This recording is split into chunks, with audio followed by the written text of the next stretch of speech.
Hi friends, welcome to my channel unit talk. Friends, ఇప్పుడే నేను Hanuman cinema అయితే చూస్తాను. అసలు హనుమాన్ సినిమా గురించి ఏం చెప్పాలి? బాగుందని చెప్పాలా, బ్లాక్ బస్టర్ అని చెప్పాలా, ఫ్యాంటాస్టిక్ అనాలా? చెప్పు, ఏదో ఏదో ఒకటి చెప్పు. ఫ్రెండ్స్, నాకైతే సినిమా చాలా బాగా నచ్చింది. ఒక హాలీవుడ్ రేంజ్ మూవీ ఇది. డైరెక్టర్ ప్రశాంత్ వర్మ అయితే నా సెల్యూట్. ఒక అద్భుతం, ఒక కల్కి, ఒక జాంబిరెడ్డి అండ్ నౌ హనుమాన్.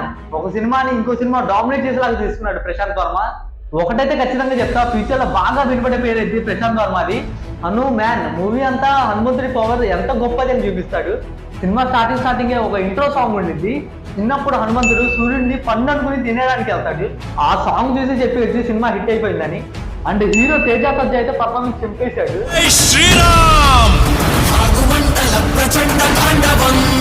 ఈ కామన్ మ్యాన్ కి హనుమంతుడి పవర్స్ వస్తే తన ప్రాబ్లమ్స్ ఎలా ఓవర్కమ్ చేస్తాడు అండ్ తన సొసైటీని, తన ఊరిని ఎలా కాపాడుకుంటాడని చెప్పి ఈ మూవీ చూపిస్తాడు. యతో ధర్మస్తతో హనుమ, యతో హనుమస్తతో జయ. సినిమా ఒక్కొక్క సీన్ ఒక డైమండ్ లా ఉండింది. ఒక్కొక్క సీన్ ఒక్కొక్క డైమండ్ లా ఉందని చెప్తుంటే విఎఫ్ఎక్స్ ని బాగా వాడారు. ఆ విజువల్స్ అయితే ఎక్స్ట్రాడినరీగా ఉన్నాయి.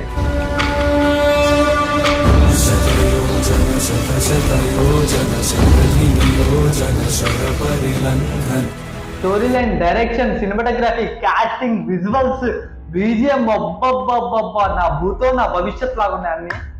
హీరోయిన్ అమృతా అయ్యర్ కూడా గుడ్ డీసెంట్ పర్ఫార్మెన్స్ ఇచ్చారు. అండ్ నెగిటివ్ రోల్ చేసిన వినయ్ రాయ్ గురించి అయితే మనం చెప్పాల్సిన పని లేదు. మనం ఆల్రెడీ చూసాం ఆయన డాక్టర్ మూవీలో ఎంత బాగా చేశారో.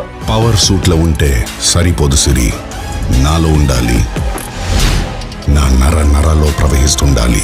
అండ్ తేజ సజ్జ వాళ్ళ అక్క క్యారెక్టర్ చేసిన వరలక్ష్మి శరత్ కుమార్ గారు అయితే డీసెంట్ పర్ఫార్మెన్స్ ఇచ్చారు.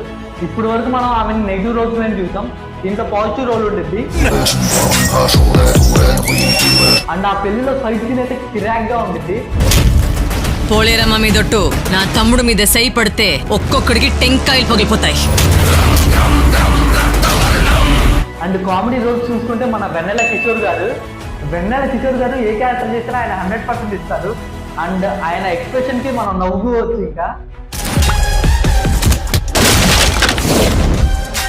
రాకేష్ మాస్టర్ కూడా ఈ మూవీలో ఉన్నారు. ఆయనకి మూవీలో లెందీ రోలే ఇచ్చారు. అండ్ ఇదే ఆయన లాస్ట్ ఫిల్మ్ కూడా. అండ్ గెటప్ సీన్ అయితే మళ్ళీ ప్రూవ్ చేస్తున్నారు. కామెడీ రోల్ గెటప్స్ అయితే ఆయన మించిన వాళ్ళు ఎవరు లేరండి. గెటప్ సీన్ లుకింగ్ అయితే నాకు చాలా బాగా నచ్చింది. ఆయన చిన్నప్పుడు లుకింగ్ కూడా అలాగే చూపిస్తాడు, అది సూపర్ గా ఉంది. అండ్ లాస్ట్ సత్య గురించి అయితే అసలు మనం చెప్పాల్సిన పనే లేదు. అసలు ఏం క్యారెక్టర్ అండి బాబు, ఆయన చూస్తేనే నవ్వొచ్చేస్తుంది నాకు. ఇంకా అసలు సత్య హెయిర్ స్టైల్ అయితే పిచ్చ కామెడీగా ఉండేది సినిమాలో. చిన్నప్పుడు నా హెయిర్ స్టైల్ గుర్తొచ్చింది. అండ్ లాస్ట్ 15 మినిట్స్ అయితే నాకు గూస్ పింపుల్స్ వచ్చాయి లిటరల్లీ. అసలు ఏం చూపించాడండి హనుమంతుడిని, అసలు ఒక రేంజ్ చూపించాడు. మానవాళి మనుగడను కాపాడడానికి నీ రాక అనివార్యం హనుమా. నాకు అనిపించింది విఎఫ్ఎక్స్ ని ఇంత బాగా ఇంకెవరు వాడలేదేమో.